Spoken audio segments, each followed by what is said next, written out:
આજે બે ભાઈઓ જામનગર તો પહોંચી ગયા, પણ જામનગરથી આવતે ફેર વચમાં ગાડી જ કરી નાખ્યા હેરાન. રામ રામ બધા કલેજ આવને. જામનગર થોડું કામ હતું તો હું ને ભાઈ હવારમાં નીકળી ગયા જામનગર જવા માટે. હું ને આપણા દીપકભાઈ બે થોડાક આગળ ગયા તો એ કે ડીઝલ થઈ રહ્યું હે. હું કે હાલો ડીઝલ નાખતા જાય. પૂગી ગયા ડાયરેક્ટ પંપે.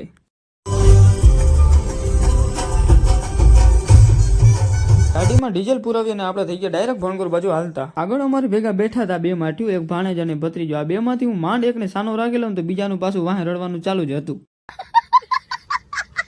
પહોંચી ગયા ડાયરેક્ટ ભણગોરના પાટીએ. ભણગોરના પાટીએ ચા પાણી પીને પાછા થઈ ગયા બે ભાઈઓ ત્યાંથી હાલતા.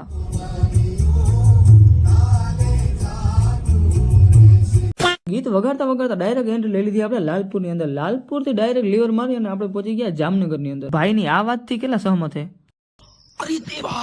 જામનગરના બજારોમાં બે ભાઈઓ રખડી રખડીને થાક્યા આવે. છેલ્લે બેહવું પડ્યું ઓટો રિક્ષામાં. હવે મિત્રો ફોલો કરી નાખો, મળ્યા આપણે પાછા પાર્ટ 2 માં.